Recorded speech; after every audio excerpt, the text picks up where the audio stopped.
Pemirsa, elemen mahasiswa berunjuk rasa di depan gedung DPR RI Senayan, Jakarta menolak pengesahan RUU TNI. Ya, mereka menuntut pengesahan Undang-Undang TNI ini dibatalkan. Tarik barisan terlebih dahulu. Ingin menetapkan hari ini. Media kotor, media. Siapa? Kendaraan keluar. Dari kasti jalan. Demonstrasi terjadi di depan kompleks MPR DPR Senayan, Jakarta Pusat hingga malam hari sebelum akhirnya dibubarkan oleh polisi. Masa menolak pengesahan RUU TNI karena menilai banyak pasal yang bermasalah. Mereka khawatir pengesahan RUU TNI menjadi undang-undang akan membawa Indonesia kembali ke era Orde Baru karena keterlibatan militer yang kuat. Susun formasi kembali. Berjalan, patra keluar.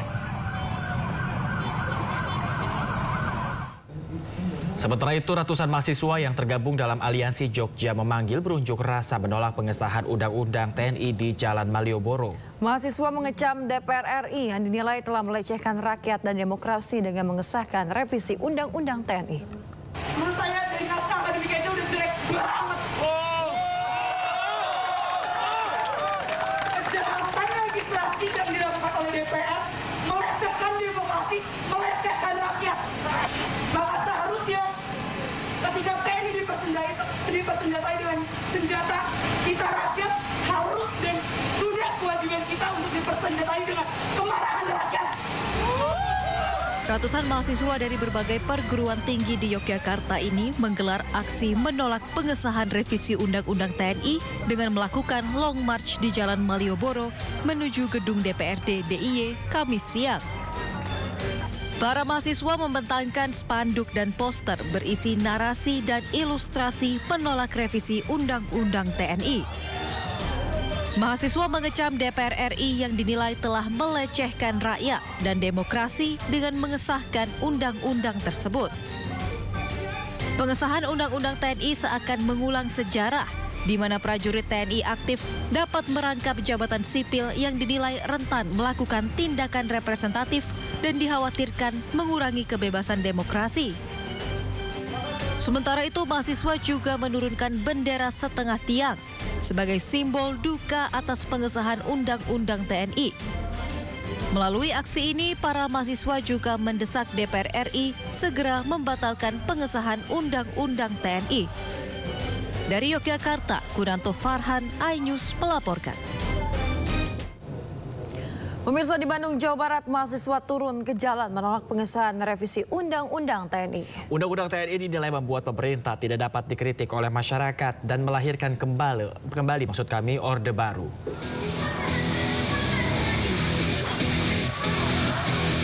Pasca disahkannya Undang-Undang TNI oleh DPR RI, ratusan mahasiswa dari berbagai universitas di Bandung menggelar aksi demonstrasi di depan gedung DPRD Jawa Barat. Dalam aksinya, mahasiswa mengutuk pemerintah yang baru saja mengesahkan Undang-Undang TNI. Mahasiswa juga menilai jika proses pengesahan Undang-Undang TNI dirancang dengan tidak melibatkan pihak sipil. Di samping itu, mahasiswa juga menuntut agar pemerintah mencabut kembali Undang-Undang ITE agar sistem Orde Baru tidak kembali terjadi. Dan tuntutan kita diantaranya adalah menolak UU TNI ini yang baru saja disahkan, karena hal tersebut sangat tidak memihak kepada rakyat. Kita menolak, salah satu tuntutan kita adalah kita menolak segala bentuk militerisme kekejaman negara, karena itu adalah bentuk konkret bahwa negara menjadikan militer sebagai alat untuk menindas masyarakat, untuk membungkam kita semua.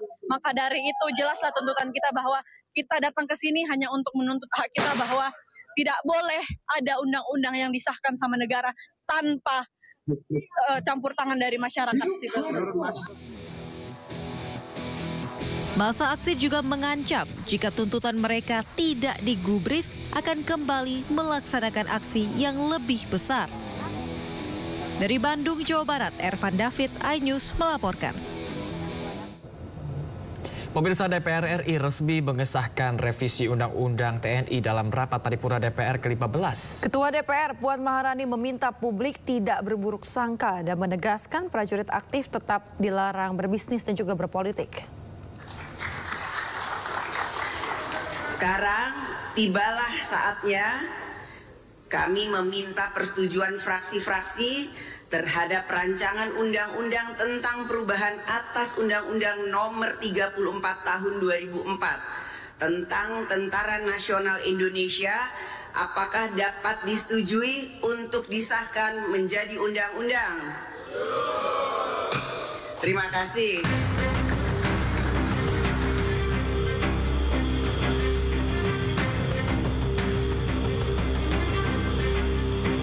Ketua DPR RI Puan Maharani akhirnya mengetuk palu pengesahan RUU TNI menjadi undang-undang dalam sidang paripurna yang digelar di Gedung DPR Senayan, Jakarta, Kamis pagi.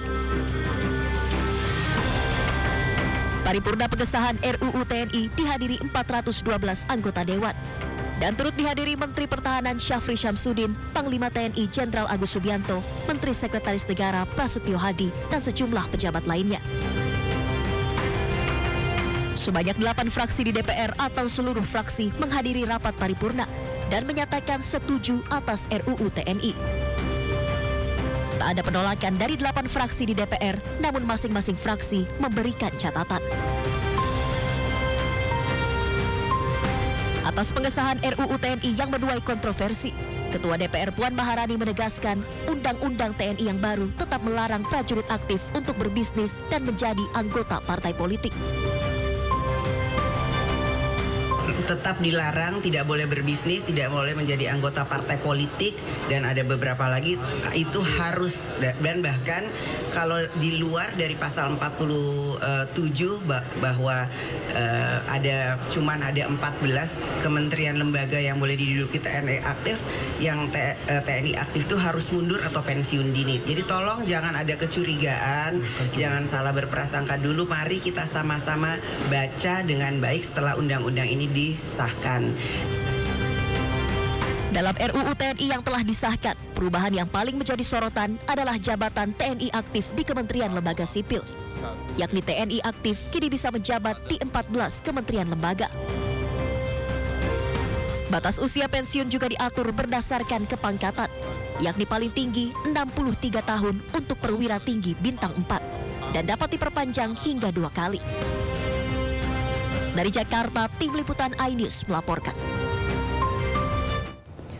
Pemirsa, paripurna DPR mengesahkan Undang-Undang TNI pada hari Kamis di Gedung DPR RI Jakarta. Ya, beberapa di antaranya perluasan jabatan sipil yang bisa ditempati TNI aktif dan penambahan usia pensiun. Dan pemirsa, berikut poin-poin krusial revisi Undang-Undang TNI.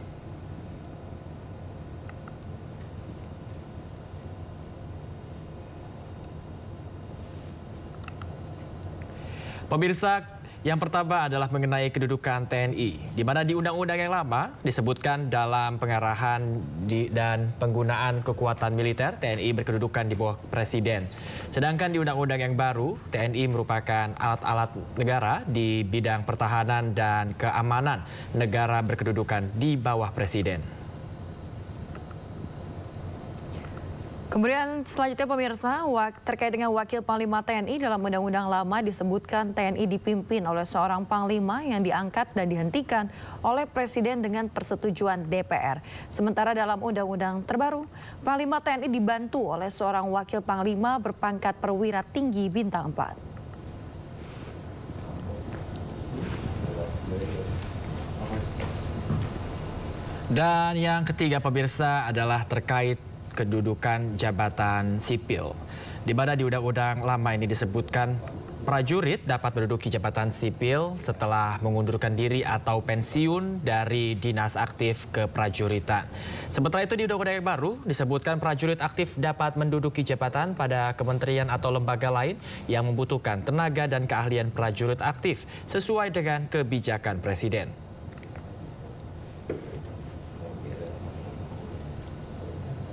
Ya, pemirsa, selanjutnya terkait dengan batas usia pensiun dalam Undang-Undang Lama disebutkan perwira paling tinggi 58 tahun, kemudian bintara dan tantama paling tinggi 53 tahun. Sementara dalam Undang-Undang terbaru terkait dengan batas usia pensiun untuk perwira paling tinggi 60 tahun, bintara dan tantama paling tinggi 58 tahun, sementara jabatan fungsional paling tinggi 65 tahun.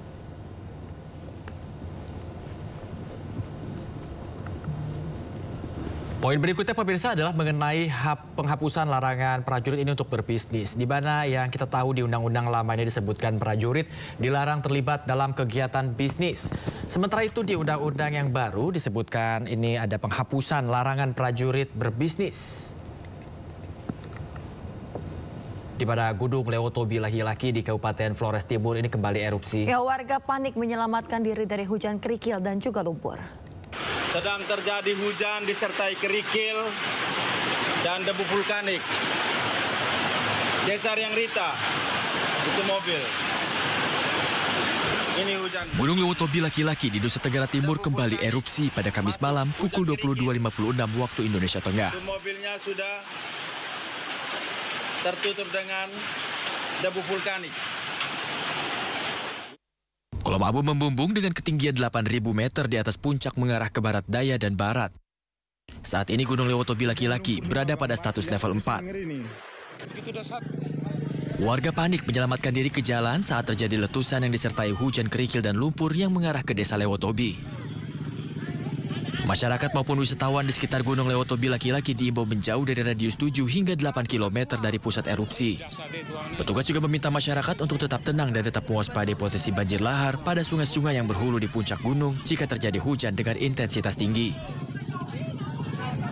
Dari Kabupaten Flores Timur, Nusa Tenggara Timur, Joni Nura, iNews melaporkan. Pemirsa, asap hitam tiba-tiba mengepul di dalam sebuah pusat perbelanjaan di kawasan Jakarta Pusat. Ya, asap muncul dari lampu hias di lantai dasar gedung.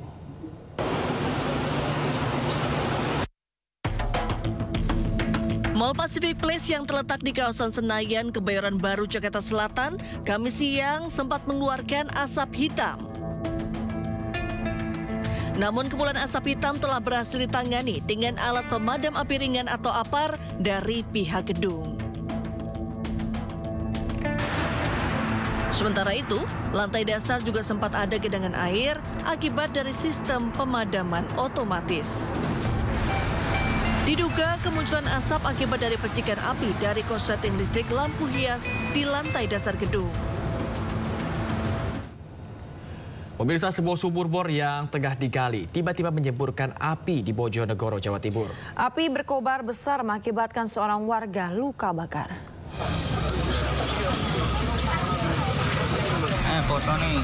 Warga dusun Sidomulyo, Desa Klepe, Kecamatan Sukosewo, Kabupaten Bojonegoro, Jawa Timur, dikejutkan peristiwa kebakaran dipicu penggalian sumur bor yang mengeluarkan semburan api. Insiden ini berawal saat sebuah sumur yang digali di area sebuah masjid itu tiba-tiba mengeluarkan gas dengan bau menyengat saat kedalaman galian mencapai 60 meter. Api mulai menyala saat seorang warga menyalakan rokok di dekat sumur tersebut. Akibatnya, api berkobar besar hingga mengakibatkan seorang warga mengalami luka bakar ringan. Tugas pemadam kebakaran Bojonegoro yang tiba di lokasi langsung berusaha memadamkan api dan akhirnya berhasil menguasai keadaan. Guna mengantisipasi bahaya, lubang bekas sumur bor kemudian ditutup karena masih terus mengeluarkan bau menyengat. Dari Bojonegoro, Jawa Timur, Dedi Mahdi melaporkan.